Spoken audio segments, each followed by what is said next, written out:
श्री द्वारिकाधीश की जय। कृष्ण कन्हैया लाल की जय। डोंगरे जी महाराज की जय। ओम श्री व्यास नारायण भगवान की जय।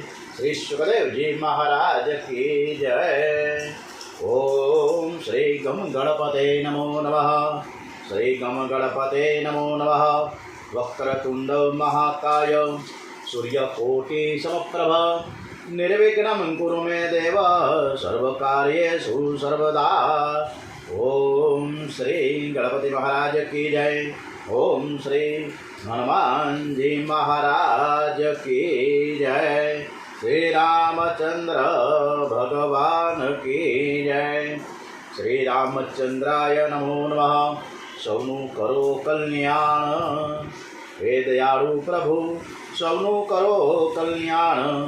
कोई कोईनु बुरु न ઈચ્છે સૌનું ઈચ્છે સૌ સમાન।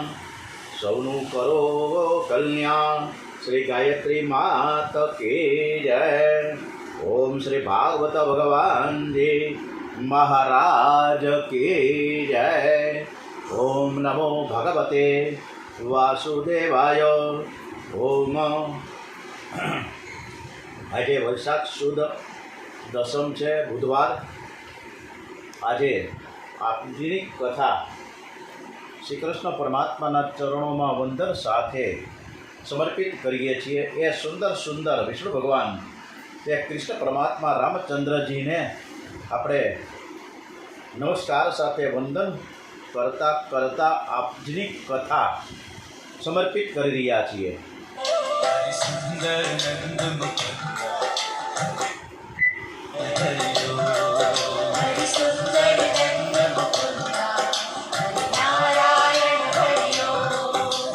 केशव हरि गोविंद हरि नारायण हरि हरि केशव हरि गोविंद हरि नारायण हरि ओम। आओ रे गाओ रे गोकुल के प्यारे। आओ रे गाओ रे गोकुल के प्यारे। आओ रे कान्हा रे गोकुल के प्यारे।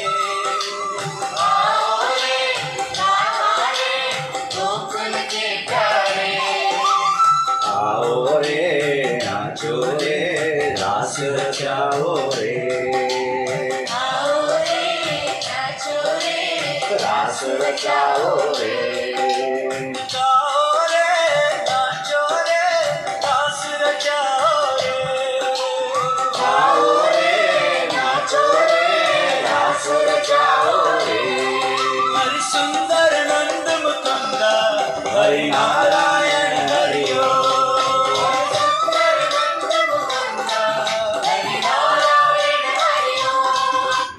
हरि नारायण हरि ओम। આજે આપણા ગુજરાત રાજ્યના 19 શહેર અને બાકીના 244 આખા દેશના આજે સાંજથી 7મી તારીખ છે ત્યારે મોક ડ્રીલ થઈ રહી છે અને એમાં આપણે યથાયોગ્ય સરકારશ્રીને આપણે વંદન સહકાર આપવો જોઈએ। આપણે ભારતનો નામ ઉજ્જવળ થાય અને આપણે ભારત પાકિસ્તાનનું કદાચ ભવિષ્યમાં યુદ્ધ થાય તો યથાયોગ્ય આપણે સહકાર બને ત્યાં સુધી આપણે શાંતિ ઈચ્છીએ છીએ। પણ એમ છતાં પણ કાંઈ પણ એવા બનાવ બને ભવિષ્યમાં તો આપણે યોગ્ય સહકાર આપવો જોઈએ। એવા ભાવ સાથે આપણે આપણા દેશને નમન કરીએ।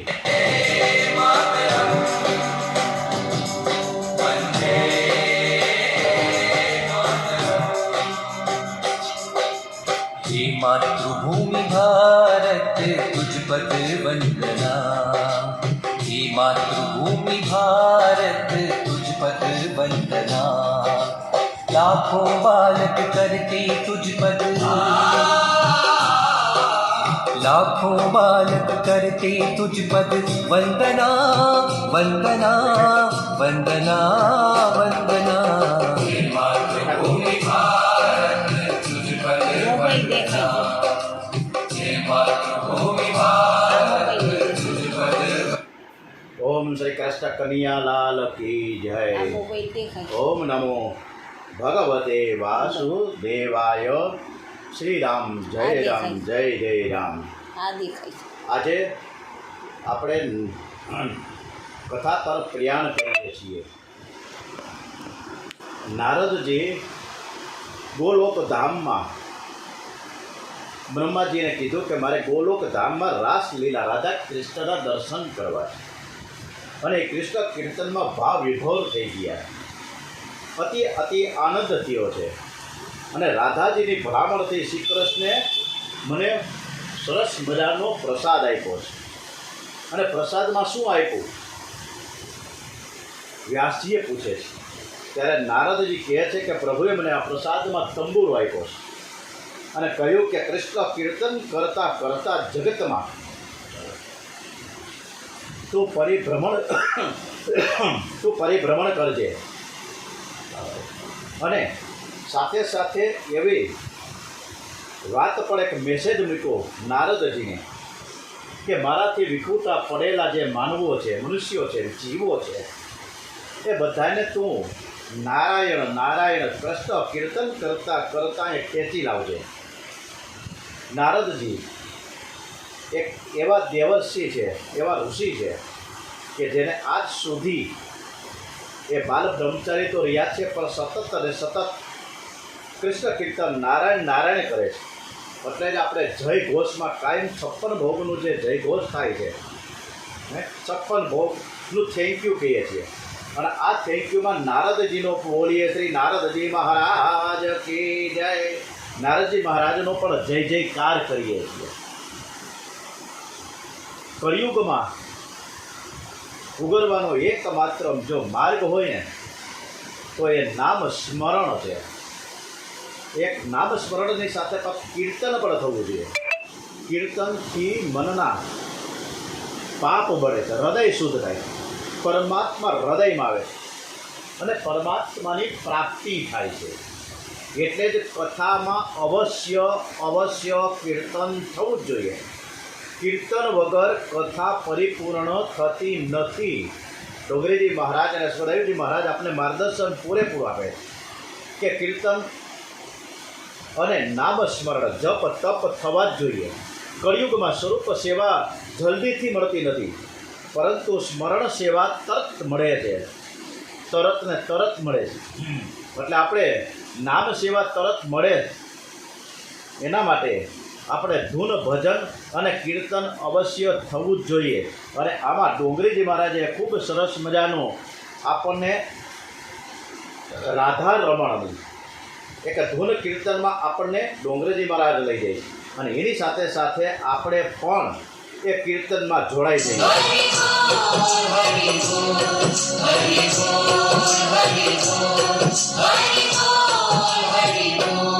जय जय राधा रमण हरि बोल.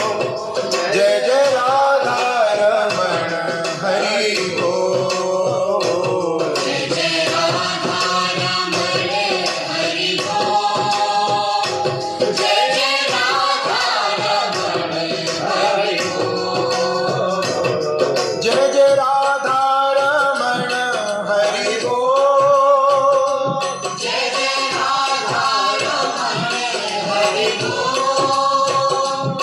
जय जय राधा रमण हरि बोल. जय जय राधा रमण हरि बोल.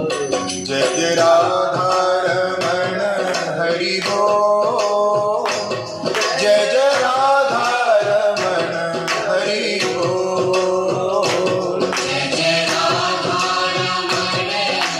बोल. जय जय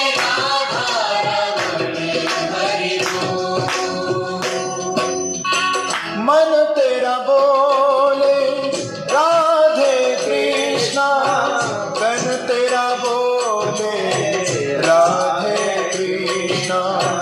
तन तेरा बोले राधे कृष्णा. जिह्वा तेरी बोले राधे कृष्णा. मुख से निकले राधे कृष्णा.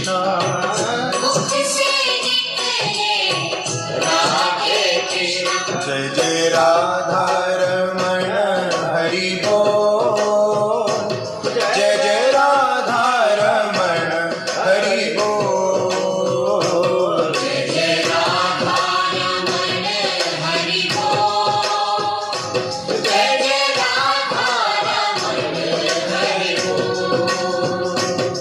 આપણે છેક સુધી શ્રી રામ રામ જપ કરી શકતા નથી, રાધે રાધે રાધે ગોવિંદ કરી શકતા નથી, રાધા રમણ હરિ બોલ પણ કરી શકતા નથી. અને છેલ્લે જ્યારે આપણને સ્મશાન ભેગા કરવામાં આવે ત્યારે બોલો ભાઈ રામ, બોલો ભાઈ રામ, રામ બોલો ભાઈ રામ, આવું કરતા આવે.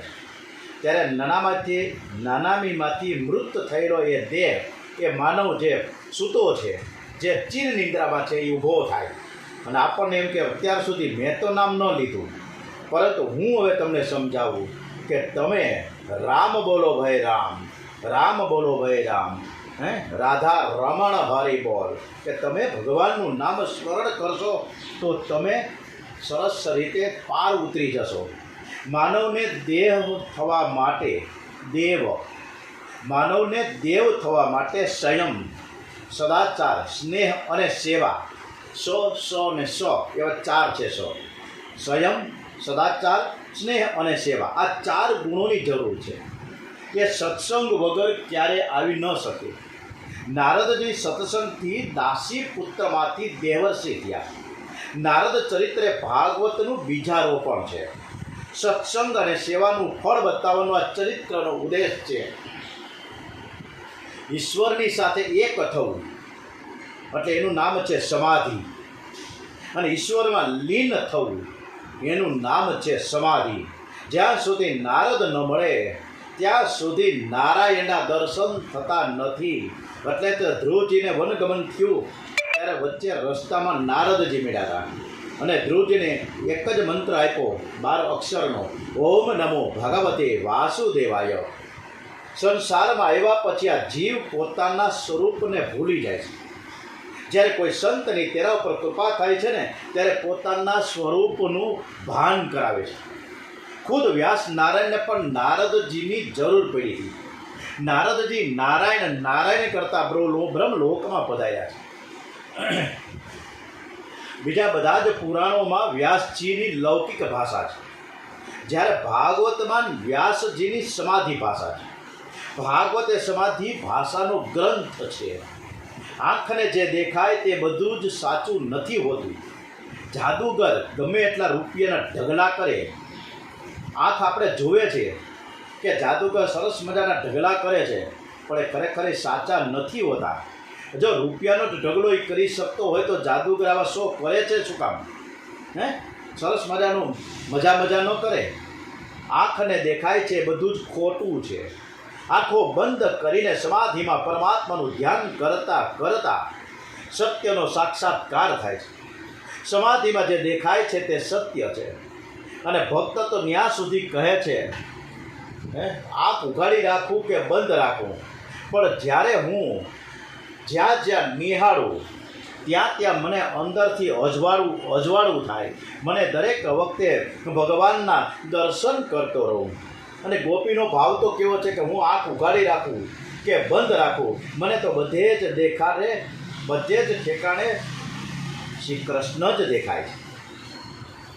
એટલે જ આપણને સુખદેવજી મહારાજ અને ડોંગરીજી મહારાજે ખૂબ સરસ મજાની કે આંખ ઉઘાડો અને ત્યાં તમે સીતારામ દેખો. આંખ મારી ઉઘડે ત્યાં સીતારામ દેખું, આંખ મારી ઉઘડે ત્યાં સીતારામ દેખું, ધન્ય મારો જીવન કૃપાએ લેખું, ધન્ય મારો જીવન કૃપાએ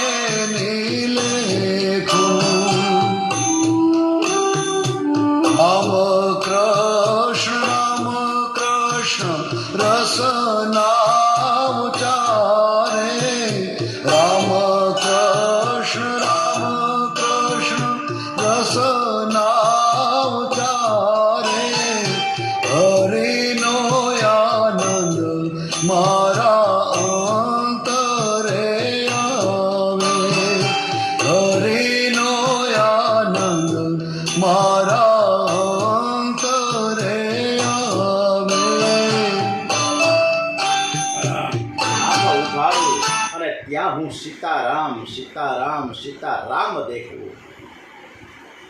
નારીઓમાં શ્રેષ્ઠ એવી રંભા, આપણને ખ્યાલ છે રંભા અપ્સરા, એકવાર સુખદેવજીને ચલાયમાન કરવા માટે આવી.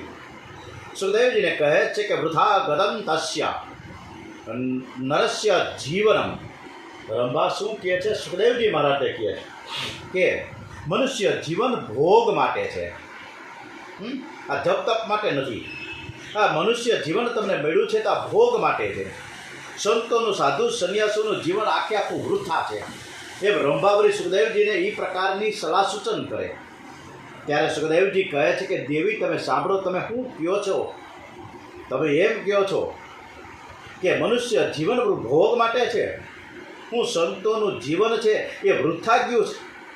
અરે નારાયણ પંકજ લોચન પ્રભુ કૈર આહરે પરિશોભમાન ભક્ત્યામ યુતો એન સુપૂજિતો નહીં વૃથાગતમ તસ્ય નરસ્ય જીવનમ. સુખદેવજી મહારાજ રંભાને પાસે બેસાડી અને સમજાવે છે કે નીલ કમલની સમાન સુંદર જેના નેત્રો છે, જેના આકર્ષક અંગો ઉપર કેયુર હાર એવા આદિ અલંકારો શોભી રહ્યા છે, એવા સર્વ અંતર્યામી નારાયણ પ્રભુના ચરણ કમળોમાં જેણે ભક્તિપૂર્વક, એ ચરણ કમળોમાં જેણે ભક્તિપૂર્વક પોતાની જાતને સમર્પિત કરી દીધી, એને આવા ગમનમાં આ ચક્રમાં એને ભટકવું ન પડે. પણ પોતાની જાતને અર્પણ કરીને આ આવાગમનના ચક્રને જો મિટાયું ન હોય, જો મિટાયું જ ન હોય અને ભોગ જ ભોગવા કરે તો એવાઓનું આ મનુષ્ય દેહનું ધારણ કરવું વ્યર્થ છે. એવા મનુષ્યનું જીવન વૃથા ગયું છે એમ તમે સમજો. રંભાએ જ્યારે સ્ત્રી દેહના ખૂબ જ વખાણ કર્યા છે ત્યારે સુખદેવજીએ એવો સરસ જવાબ આપ્યો છે કે સ્ત્રીનો દેહ આટલો બધો સુંદર, એ વાત તો આજે જ મેં જાણી, મને ખબર ન હતી. સુખદેવજી મહારાજ રંભાને કહે કે મને ખબર ન હતી કે સ્ત્રીનું શરીર આટલું બધું સુંદર હોય છે. હવે જો ઈશ્વરની પ્રેરણા જો મને થાય અને મારે કદાચ ફરીથી જન્મ લેવાનો વખત આવી જાય તો તારા જેવી સુંદર માતા હું શોધીશ, હું તારા જેવી સુંદર માતા શોધીશ. હા, રંભા તો આ સાંભળીને જ જતી રહી. સુખદેવજી જન્મથી જ નિર્વિકાર છે એટલે તેને જન્મતા વેત પિતાને એમ કહી દીધું કે તમે મારા પિતા નથી અને હું તમારો પુત્ર નથી, કોઈ પિતા નથી, કોઈ પુત્ર નથી. આવા સુખદેવજી ઘરે પાછા કેમ આવ્યા? કેમ આવ્યા? આવે જ નહીં તો જંગલમાં જતા રહ્યા. 16 વર્ષની ઉંમરે ભાગ્યા. પાછળ પાછળ વ્યાસજી દોડે, હે દીકરા, હે પુત્ર, પણ જોવે કોણ પાછળ? પણ એ જ સુખદેવજી પાછા કેમ આવ્યા? હવે વ્યાસજીએ આ ભાગવતની રચના તો કરી, પરંતુ આ કૃષ્ણ કથા જન જન સુધી પહોંચાડવા માટે કોઈ એવો યોગીઓના ચિત્તને આકર્ષનાર જે શ્રી કૃષ્ણનું સ્વરૂપ અદ્ભુત છે એનું વર્ણન કરનાર એવો બીજો મને કોણ મળી શકે? મારો દીકરો જ સુખદેવજી આ જ બધું કહી શકશે. એટલે મારે કૃષ્ણ કથાના જે કૃષ્ણ લીલાના જે શ્લોકો છે એ હું એને કંઈક સંભળાવું કે જેથી કરીને એનામાં તન્મયતા આવે. ભાગવતના શ્લોક સાંભળી વનના હિંસક પશુઓ પણ વેરને ભૂલીને શાંત બની જાય, શાંત બની જાય. જે શ્લોકોની અસર પશુઓના મન ઉપર પણ થાય તો એ શ્લોકો શું સુખદેવજીને જો ટચ થઈ જાય, શું ટચ ન થાય? અને મારે એ શ્લોકો એમની પાસે કઈ રીતે દાન કરાવવા, કઈ રીતે સમજાવવું કે 18,000 શ્લોકોનું જે આ ભાગવત છે કેટલું અદ્ભુત છે. એટલે એણે એક યુક્તિ કરી છે. વ્યાસજીએ સરસ મજાની યુક્તિ કરી.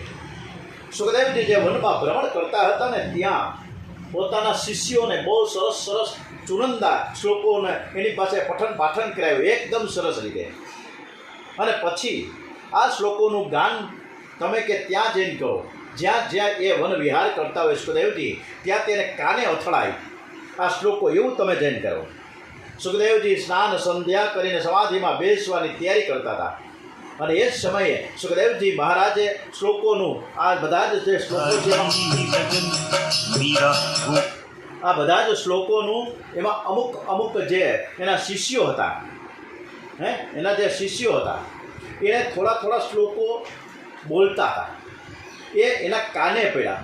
તો સુખદેવજી મહારાજ વિચાર કરવા માંડ્યા, ઓહો કેવું સરસ છે, અર્થ કેવો છે આ શ્લોકનો કે કનિયો ગોપ બાળકોની સાથે વૃંદાવનમાં પ્રવેશ કરી રહ્યો છે. એણે મસ્તક ઉપર મોર મુકુટ ધારણ કર્યો છે, ગળામાં વૈજયંતી માળા પહેરી છે, કાનમાં કરેણના પીળા પુષ્પો છે, શરીર ઉપર પીળું પિતાંબર ધારણ કર્યું છે, શ્રેષ્ઠ નટ જેવો એનો વેશ છે, વાંસળીના છિદ્રોને તેઓ પોતાના અધરામૃતથી જાણે ભરી રહ્યા છે. એમની પાછળ ગોપાળો શ્રી કૃષ્ણની કીર્તિનું જય ગાન કરે છે. આવું સ્વરૂપ અદ્ભુત સ્વરૂપના વર્ણનો થઈ રહ્યા છે. સુખદેવજીએ બધા જ આવા શ્લોકો સાંભળ્યા. ઓહો મારા પ્રભુ, આવો બધો સરસ મારા કાનુડો, મારો પ્રભુ, મારો ઈશ્વર. પણ એને એક ચિંતા થઈ, એક દ્વિધા થઈ કે આ સગુણ કનૈયો ઘણું બધું મારી પાસે માંગશે તો મારે એને શું આપવું, હું ક્યાંથી લાવીશ, મારી પાસે લંગોટ પહેરવાનો લંગોટ એ નથી, બીજું ક્યાંથી હોય, હું બધું જ છોડીને તો અહીં આવ્યો છું. સુખદેવજીના મનમાં ગડબથલ ચાલી રહી છે.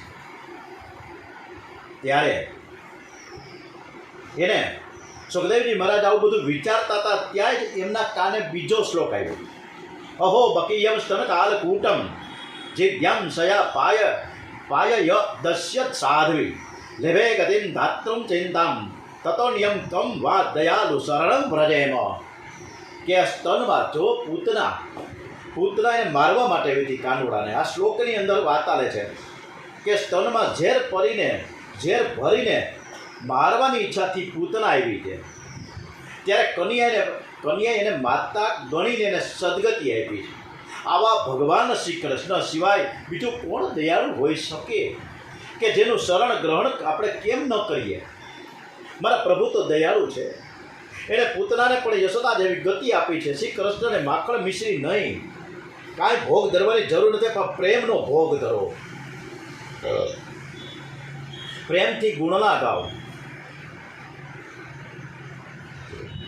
મહાભારતમાં એક કથા છે કે ભીષ્મ પિતામહે કુરુક્ષેત્રમાં યુદ્ધમાં શ્રી કૃષ્ણને ઘણા બધા બાણ માર્યા હતા. છતાં પણ અંતકાળના સમયે ભીષ્મ પિતા કુરુક્ષેત્રના મેદાનમાં 49 દિવસ પછી ઉત્તરાયણના દિવસે શ્રી કૃષ્ણ ભગવાન સાક્ષાત ત્યાં પધાર્યા. શ્રી કૃષ્ણ બાણ મારનારની સાથે આવા ઝેર પાનાર હોય એની સાથે પણ પ્રેમ કરે છે અને શિશુપાલ જેવા અનેક ઘણી ગાળો આપી છતાં પણ એને મોક્ષ ગતિ આપી.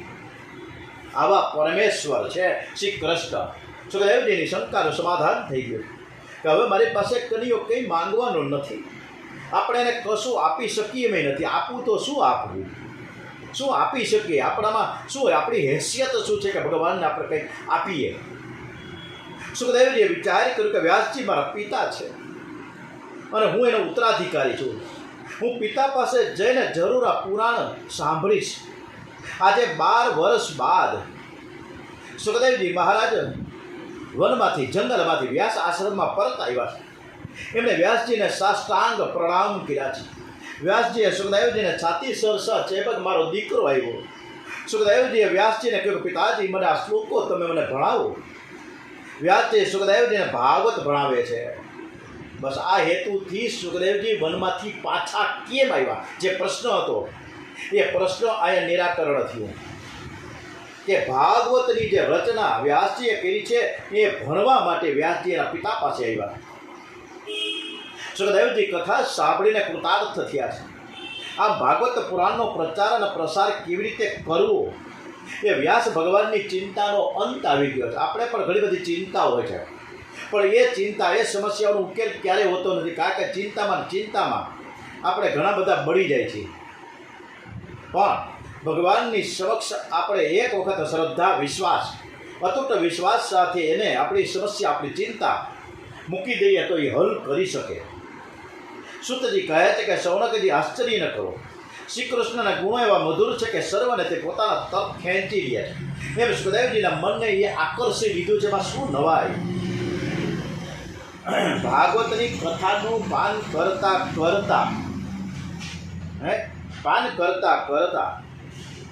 ભાગવતની કથાનું પાન કરતા ભૂખ તરસનું પણ ભાન રહેતું નથી.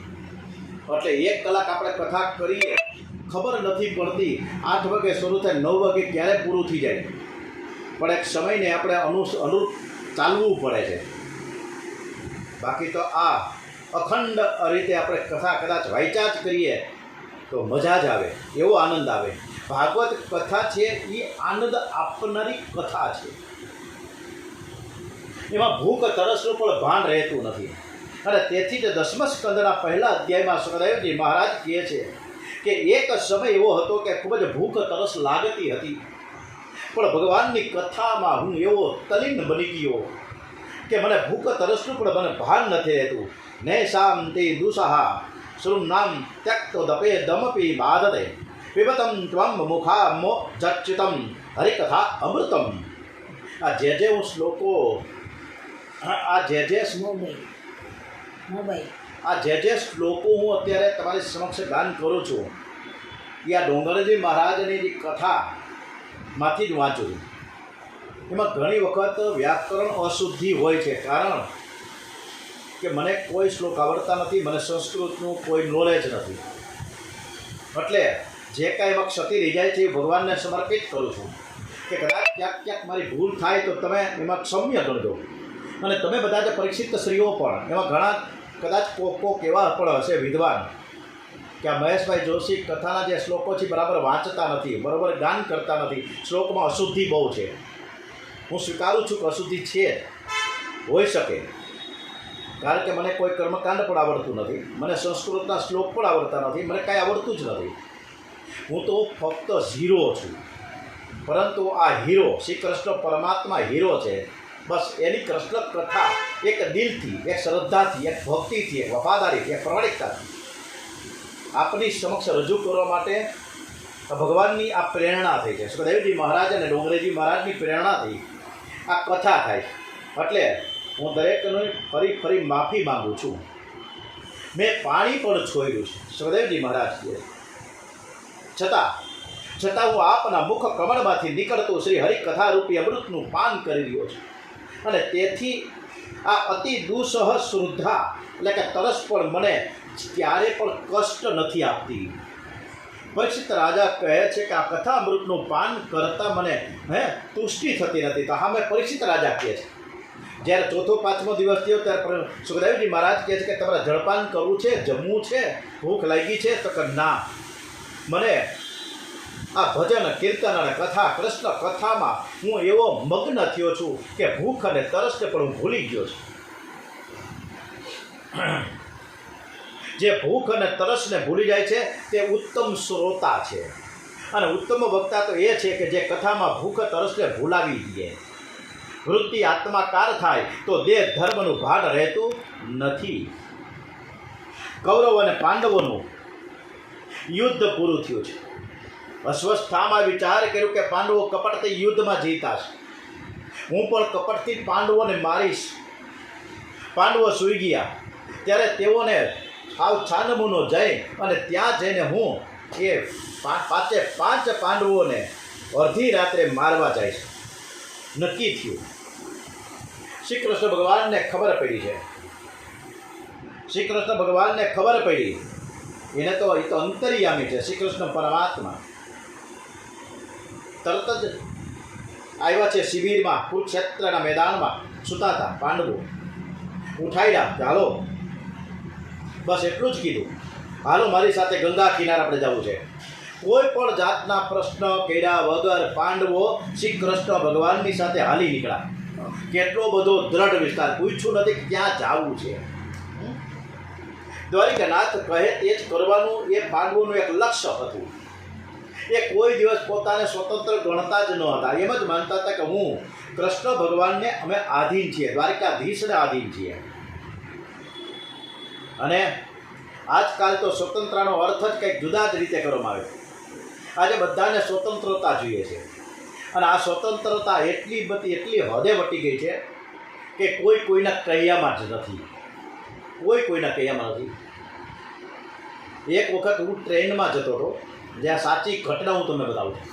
હું જે કમ્પાર્ટમેન્ટમાં હતો એ કમ્પાર્ટમેન્ટની બાજુમાં લગભગ 5 થી 6 બહેનો મહિલાઓ, લગભગ એ પટેલની મહિલાઓ હતા. એ પટેલની મહિલાઓ અધરો-અધર આપસમાં ચર્ચા કરતી હતી કે હવે આપણા દીકરા, આપણા વહુ આપણે કેમ કરતા નથી, આપણા કહ્યામાં નથી. આપણે જ્યારે નાના હતા, આપણે વહુ તરીકે આવ્યા હતા ત્યારે એ આપણી સાસુઓ અને એની પણ સાસુ એ જેમ કે એના આધીન હતા. હવે આપણે દીકરાને વહુને આધીન છીએ. એટલે આપણે આ સમયને અનુરૂપ ચાલવું જોઈએ, બસ બીજું કાંઈ નહીં. આંખ બંધ કરીને શાંતિથી આપણે ઘરના વ્યવહારમાં જેટલું થાય એટલું કરીએ, બાકી જે ભગવાન. આ વસ્તુ હમણાં 1 મહિના પહેલાંની ટ્રેનમાં હું બેઠો તો ત્યારની વાત છે. એટલે આપણા દીકરા વહુ, આપણા દીકરા દીકરીઓ પણ ઘણી વખત આપણા કહ્યામાં નથી, આપણે આધીન નથી. એ હવે હોની રીતે સ્વતંત્રતા અને સ્વચ્છંદતામાં રાચે છે. અને એટલે જ માથાકૂટના પાર છે. જ્યાં ને ત્યાં ઘર કંકાસ છે. કોઈને એકી સાથે ઘરમાં ડ્રોઈંગ રૂમમાં બેસીને સામાન્ય ચર્ચાઓ કરવી નથી. હવના રૂમમાં મોબાઈલ લઈને ટીવી લઈને બેઠા છે. દરેકના રૂમમાં ટીવી છે, દરેકના રૂમના બધાના હાથમાં મોબાઈલ છે. જમી લીધો બધાય હવના રૂમમાં, કોઈ પ્રકારની ચર્ચા નહીં. પણ જ્યારે નાનકડો પણ જ્યારે સવાર કે બપોરે ઘર કંકાસ શરૂ થાય અને ત્યારે જો સાથે બેસીને નિરાકરણ કરવામાં આવે તો ઘણા બધા પ્રશ્નો હલ થઈ શકે છે. પણ એવું થતું નથી અત્યારે, જે ખરેખર કરવું જોઈએ. પણ ક્યાંથી થાય? અસ્વસ્થામાં અને અર્જુન વચ્ચે હવે અસ્વસ્થામાં આવ્યા રાતના. અસ્વસ્થામાં આવ્યા ને ત્યારે પાંડવો તો હતા નહીં, પણ પાંડવોના જે એના પુત્રો હતા 5, એ શાંતિથી સૂતા હતા. કારણ કે એ નહોતા ગયા કૃષ્ણ ભગવાનની સાથે કે તમે જાઓ, અમે તો સૂતા જે આનંદ કરીએ છીએ, અમે તો સવારે 8 વાગે ઉઠશું. અને અત્યારે આ જ સમય છે, મોટા ઘરના 8 વાગે ને 9 વાગે સૂર્યોદય લગભગ તો અત્યારના છોકરાઓએ જોયો જ નથી. ક્યાંથી જોયો હોય? રાતના 2 વાગ્યા સુધી એની સિરિયલો જોવે. હવે તો કંઈક વેબ સિરીઝ આવી છે. આ બધું જો ક્યાંથી સવારના ઉઠે સૂર્યોદય વખતે 6 વાગે. હવે અસ્વસ્થામાં આવ્યા છે અને 5 પાંડવોના જે દીકરાઓ સૂતા હતા એને મારી નાખ્યા, ગળા કાપી નાખ્યા. એટલા બધા હીનતા કરી છે. મોબાઈલ આમ મૂકી દો. એટલા જે રીતે અત્યારે આતંકવાદીઓએ પહેલગામમાં માર્યા ને, અને આપણા દેશમાં જે રોષ ફાટી નીકળ્યો છે, જે સત્ય છે, આપણા દેશમાં આવું થાય બિલકુલ ન ચલાવી હોય. એમ આ અસ્વસ્થામાં એ જે કહ્યું સમાચાર મળ્યા કે પાછલા દરવાજે એ આવ્યો હતો અને તમારા આ દીકરાઓને માર્યા, ખબર પડી અને તરત જ પૈટો અને રજૂ કર્યો છે. રજૂ કર્યો દ્રૌપદીની પાસે. ત્યારે દ્રૌપદીજીએ કીધું કે તમે આ આપણા ગુરુનો દીકરો જે બ્રાહ્મણ છે એને તમે પકડીને નહીં આવ્યા. અરે ભાઈ, તો બ્રાહ્મણ છે, બ્રહ્મદેવ છે, તમે એને નમસ્કાર કરો, તમે એનું અપમાન ન કરો. ભલે મારા છોકરાઓને મારી નાખ્યા, ભલે આપણો દુશ્મન છે. એટલે દ્રૌપદી એ વેરી, એનો દુશ્મન હોવા છતાં પણ, એના સગા દીકરાઓને મારી નાખ્યા હોવા છતાં પણ શાંત રહીને એ બ્રાહ્મણને એ દ્રૌપદી વંદન કરે છે. દ્રૌપદી વંદન કરે. ભાગવતની કથા સાંભળ્યા પછી આપણે આપણા જીવનમાં આવો સુધાર કરવાની જરૂર છે. આપણે રોષાગ્નિથી કોઈએ જરાક આટલું કહી દીધું તો આ તો હળગી જાય. 2 મહિના, 4 મહિના, 6 મહિના, વર્ષથી તો બોલીને અબોલા રાખીએ. અને આપણે એકદમ એને દુશ્મન અને વેરી સમજીએ. આપણે ઘરે સારો પ્રસંગ હોય તો કંકોત્રી ન મોકલીએ હગા ભાઈને. આવા પ્રશ્નો અત્યારે ઊભા થયા. દ્રૌપદીના ગુણથી વ્યાસજી પણ ખૂબ જ તન્મય બન્યા છે. એટલે દ્રૌપદીને વામસ્ય ભાવા એવું કહીને સન્માની છે. દ્રૌપદી કહે છે કે એને છોડી દો, એને મારતા નહીં. એ ગુરુપુત્ર છે.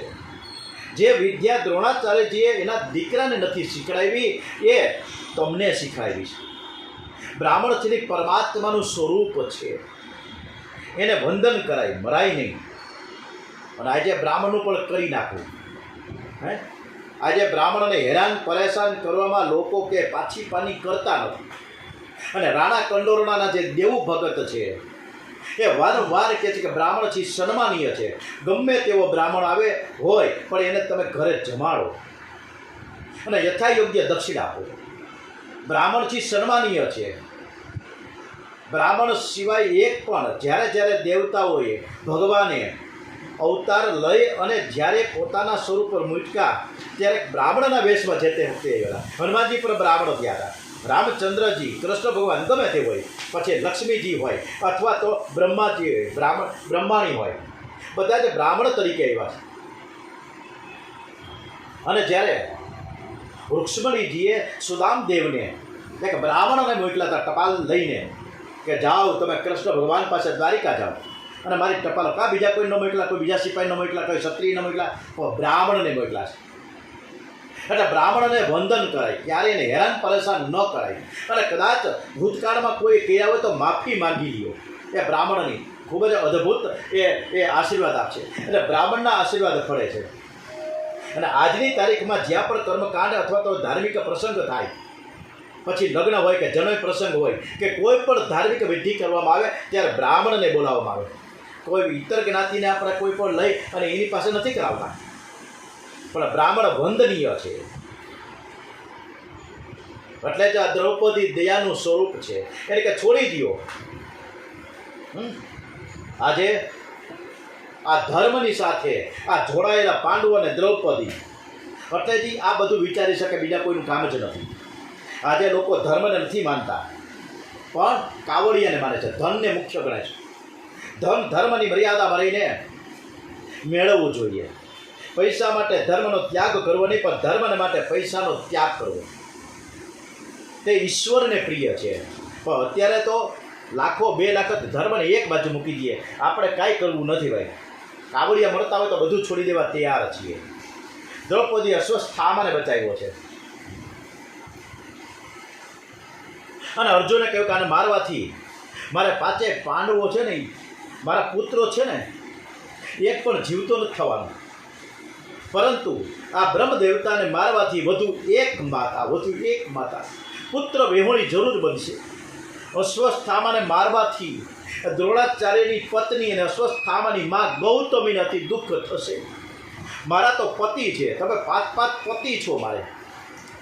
જ્યારે એની માતા ગૌતમી તો વિધવા છે, એ માત્ર પુત્રના આધારે જીવે છે.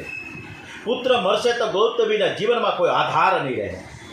એનું રુદન મારાથી નહીં જોવાય, તમે છોડી દો. કોઈના આશીર્વાદ ન લ્યો તો કાંઈ નહીં. ડોગરેજી મહારાજ ખૂબ સરસ બધા આટલી બધી અદ્ભુત વાત ડોગરેજી મહારાજ કરી રહ્યા છે કે કોઈના કદાચ આશીર્વાદ ન લ્યો તો કાંઈ નહીં, પણ કોઈના નિશાસા ન લેવા. કોઈ નિશાસા નાખે એવું ક્યારેય ખરાબ કામ કરવું નહીં. જગતમાં બીજાને રડાવશો નહીં, કોઈને રડાવો નહીં.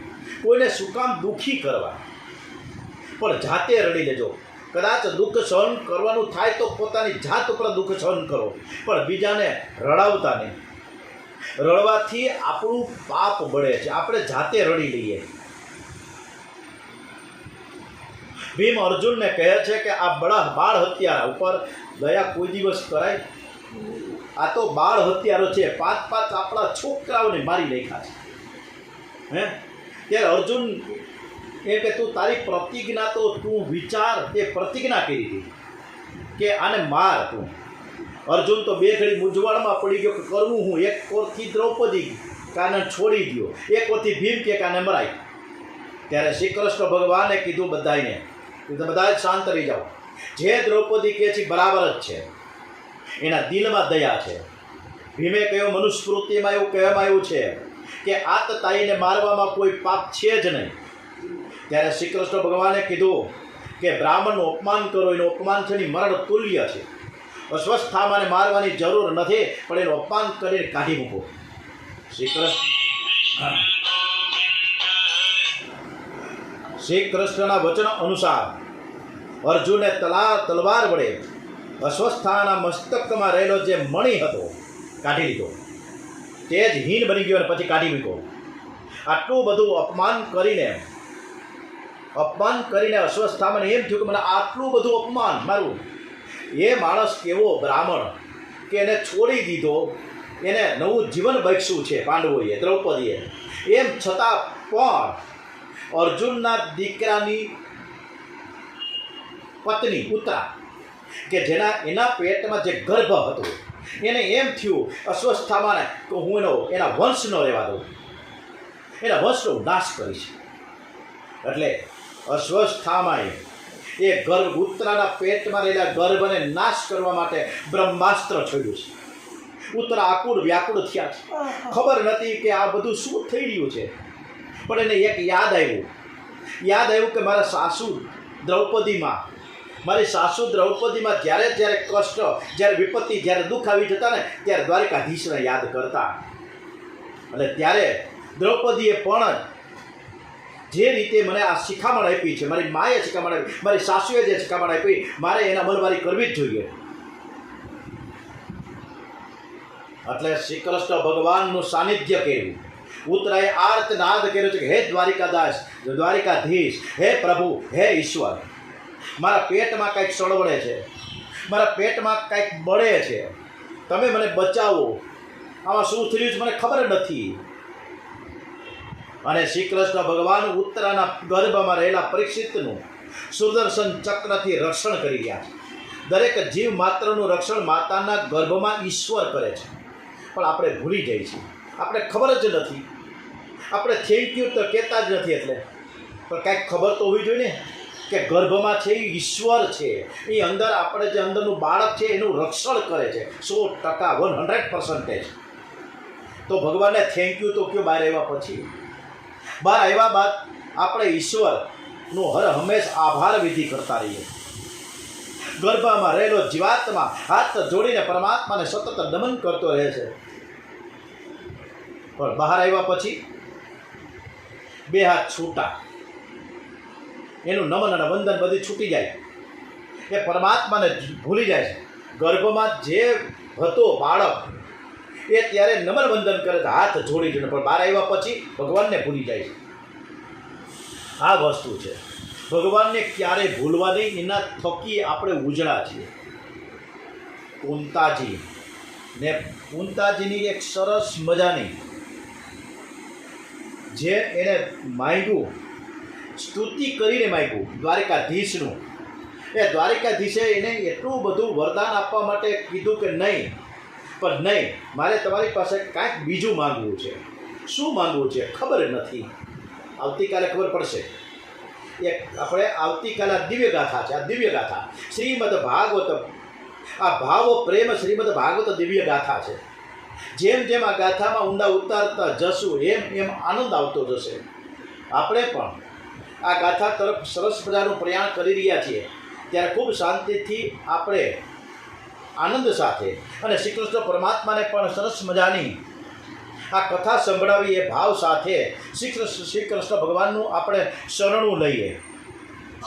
શ્રી કૃષ્ણ શરણમ મમ, શ્રી કૃષ્ણ શરણમ મમ, શ્રી કૃષ્ણ શરણમ મમ, શ્રી કૃષ્ણ શરણમ મમ, શ્રી કૃષ્ણ શરણમ મમ, શ્રી કૃષ્ણ શરણમ મમ.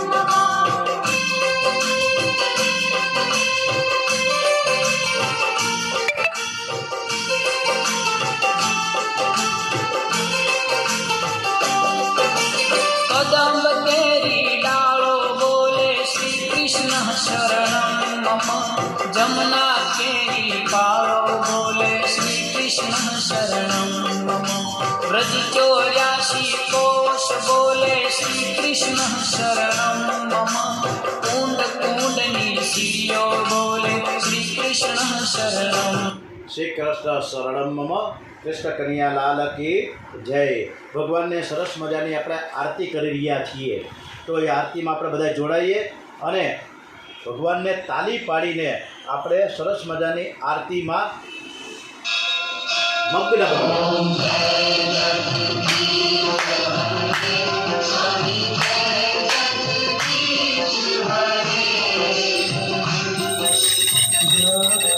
ભક્તજનો सज्जनों के संकट हरने दूर करे।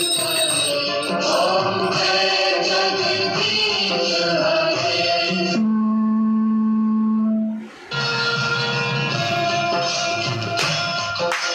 जो झावे फल पावे दुख बिन से मन का।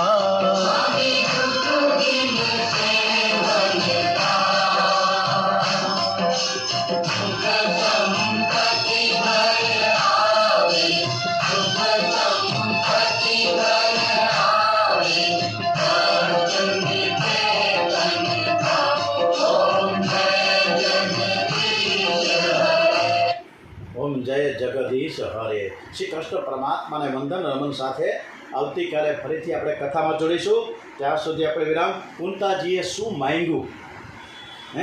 આ સંસારમાં એવી કોઈ વ્યક્તિ નથી, કોઈ માનવ નથી કે એવું જે કુંતાજીએ માંગ્યું એવું માંગી શકે.